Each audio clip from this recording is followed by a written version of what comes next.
Natasha Uren, ella es política, militante de Morena. Natasha, muchas gracias por estos minutos para Mega Noticias. Hemos platicado de la importancia, de la relevancia, de la planeación, del desarrollo urbano, de cómo resolver los temas de movilidad. Y bueno, en las últimas horas, el día de ayer, con este foro, con esta reunión, donde se hablaron de estos puntos. Muchísimas gracias, Abel, a ti, a tu auditorio. Qué gusto, como siempre, estar por acá y que nos den voz para contar un poquito qué hemos estado haciendo. El día de ayer llevamos a cabo un taller y pláticas estratégicas sobre 4 temas centrales para la Ciudad de México y su zona metropolitana. Creo que al final también se pueden llevar a otras zonas metropolitanas del país, como es Monterrey, como es Guadalajara, y creo que es muy benéfico, ¿no? Juntamos a presidentes municipales y alcaldes de las zonas conurbadas. Entonces, por ejemplo, Azcapotzalco topa con Tlanepantla y con Naucalpan. Y la idea de este taller y este espacio era que se pongan de acuerdo para los 100 primeros días de gobierno en acciones concretas. Porque lo que pasa muchas veces, por ejemplo, es tú estás en Azcapotzalco y cruzaste la calle Tlanepantla y la banqueta no funciona, tiene hoyos, etcétera, etcétera. Y la verdad es que la calidad de vida de los ciudadanos pues, se debilita, se decrementa. Y pues, parte de lo que buscábamos es sumar a este tema que la próxima jefa de gobierno electa, Clara Brugada, ha hablado. Ella va a impulsar mucho el Consejo Metropolitano que ya viene en la ley de zonas metropolitanas que salió este sexenio. Y pues la idea de esto es realmente que los ediles, uno, se pusieran por una parte de acuerdo y otra que vieran la magnitud de todo lo que pueden hacer desde el municipio. El municipio es el primer gobierno, la alcaldía es el primer gobierno, es el primer contacto antes que cualquiera. De hecho, la verdad es que se perdieron muchos municipios a nivel nacional. En otras partes ganamos muchos espacios y sin embargo esto sí llama la atención y creo que tiene que ver con que antes de que lleguen muchas veces no ha habido esta planificación o estos acuerdos o darse cuenta hasta dónde tienen un alcance. Y la verdad es que las alcaldías y municipios tienen mucho alcance, aunque no pareciera que no tienen presupuesto, tienen forma de hacer medidas recaudatorias que les puede ayudar a dar una mejor vida para sus ciudadanos al final del día, ¿no? O sea, el primer gobierno que el ciudadano se topa es en la Ciudad de México su alcaldía, en el municipio su presidente municipal. Entonces, bueno, pues nos importa muchísimo desde Ciudad Sin Muros y en esta colaboración con Gensler, poder ayudarlos, sumar a la agenda de lo que viene para el próximo trienio en sus casos y realmente tengamos una mucha mejor organización. Y también no sé si se dieron cuenta, pero es un tema fundamental para Claudia y Clara. Por ejemplo, ellas ya están trabajando en el tema metropolitano del agua de la Ciudad de México. Pero este tema también cruza por los municipios, porque a veces la población siente, por ejemplo, ahorita lo estaba viendo, ¿no? En tus notas del tema que está pasando con los ejidatarios en Puebla, muchos municipios del Estado de México tienen ejidos o comunas. Y si ellos sienten que les estás robando el agua y se la estás trayendo parte de la Ciudad de México, pues te van a bloquear, te van a detener. Y al que le toca ir a enfrentarlos y a poner esa primera piedra y platicar con ellos, generalmente es el presidente municipal. Entonces, pues es muy importante que realmente se logre una coordinación metropolitana con fuerza. Nunca se había podido. Y creo que es la primera vez en la historia, de hoy que es Ciudad de México, pero antes era el Distrito Federal, que podemos impulsar grandes acciones. O sea, tenemos el gobierno en Morelos, tenemos el gobierno en Estado de México, que después de 90 años por primera vez cambia.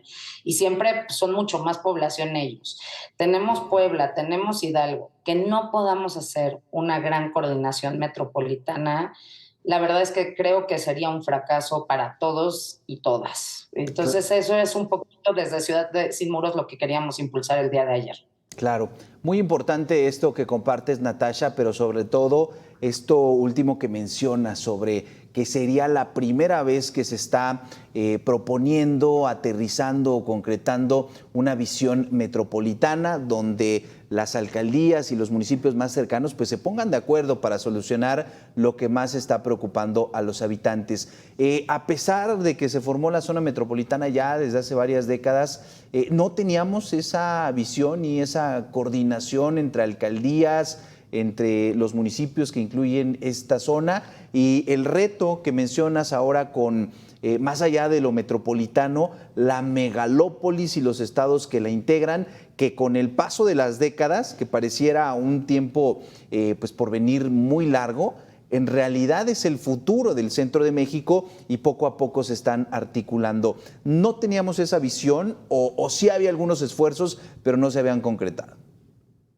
Mira, la verdad es que siempre sí, o sea, estaba en la ley de la Ciudad de México, se puso en el constituyente, ¿no? Guadalajara creó la suya, había un fondo metropolitano que desapareció porque aparte ese fondo metropolitano en su inicio había sido creado para el Distrito Federal porque como no tenía recursos, era una forma de apoyarlo, desapareció en este sexenio, entonces la verdad es que como que es muy acotada la visión, en mi opinión. En mi opinión es que la visión metropolitana fue cerrándose, cerrándose, cerrándose, y la verdad es que no tenías diálogo. O sea, ayer Alejandro Encinas, lo inauguraron Alejandro Encinas y lo clausuró Marcelo Ebrard, y la verdad es que lo más bonito fue ver cómo salieron estos próximos representantes que sabemos que van a estar en gobiernos, y lo que ellos marcaban mucho es que a veces no te podías coordinar porque pues, el PRI no quería darle juego político a la Ciudad de México cuando era PRD, y que eso siempre, siempre, siempre complicaba mucho la interacción. Por ejemplo, la tenencia. Hoy en día los habitantes de la Ciudad de México se van al Estado de México para emplacar coches de alto lujo para no pagar la tenencia. Si logramos homologar la tenencia, puede ser un recurso que caiga para todos. O, por ejemplo, las multas. Pues la verdad es que mucha gente también ha aprendido a placar sus coches en el Estado de México, Morelos, porque no pasa nada con las multas. El mecanismo que encontró la Ciudad de México hasta ahorita para cobrar multas a los de Estado de México o de Morelos, es poner la araña si tienes multa y se te pasó el parquímetro, pues ahí te agarran y tienes que pagarlo. Y esos son sistemas recaudatorios que son para todos los gobiernos locales. Entonces, la verdad es que si lográramos hacer como una visión donde podamos hablar de en materia de movilidad, ¿no? Que hubiera transporte metropolitano. Y entonces entre todos le ponemos un poco esa buchaca, porque al final el Estado de México nos está mandando a la gente a trabajar a la ciudad y eso nos colapsa, tenemos que generar servicios, etcétera, etcétera, etcétera. Algunos de estos municipios no cobran ni bien su predial, mientras en la Ciudad de México, pues los que habitamos esta gran ciudad, sí encontramos formas, o sea, la verdad es que la recaudación de la Ciudad de México es muy buena cuando lo ves en estadísticas. Entonces, creo que una parte muy, muy, muy importante es esa, es que por primera vez tienes de entrada a los gobernadores, tienes la mayor cantidad de presidentes municipales y alcaldes de un mismo color y de un mismo partido. Entonces, no llegar a acuerdos creo que sería un gran fracaso para todos. O sea, eso no se podía. Unos eran del PRI, otros eran del PAN, ¿no? Y en medio, justamente tenías eso, tenías el gobierno estatal del PRI, en los gobiernos municipales muchos panistas, era el corredor azul, así lo Sí. conocíamos, y en la Ciudad de México tenías el corredor pues completamente amarillo antes de que llegara el guinda, ¿no? Y la verdad es que ahora sí tienes pues a muchos más guindas y no queda más que ponerse a trabajar y poder construir esta ciudad y la verdad es que también va para todo el país. Digo, hoy Ciudad Sin Muros está muy enfocado en la Ciudad de México, pero cómo rompemos las barreras imaginarias también que nos hemos creado, cómo generamos sociedades más inclusivas. Las ciudades, pues es el futuro del mundo, esa sí es una realidad y nuestra realidad, aunque en algunas cosas en la ciudad vamos más avanzados, sucede en Jalisco, sucede en Monterrey, ¿no? Y empiezan a tener estos temas los propios estados, entonces creo que podemos marcar el camino, demostrar que se pueden hacer cosas grandiosas y grandes desde esta zona metropolitana, desde la Ciudad de México, ¿no? Y ahí sí, pues como comercial, pues sería de la Ciudad de México para el resto del país, Claro. ¿no?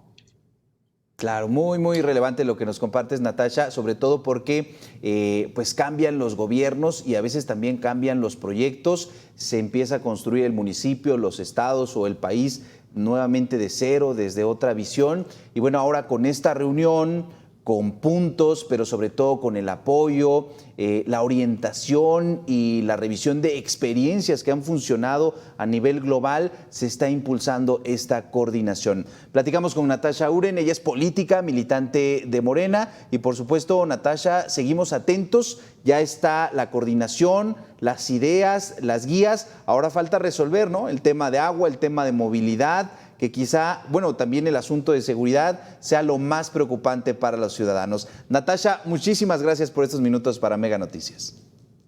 Al contrario, muchas gracias a ti y a tu auditorio. Y pues sí, vamos a estar nosotros también como Ciudad Sin Muros con la lupa viendo cómo van nuestros compañeros. Gracias, Natasha. Buena noche.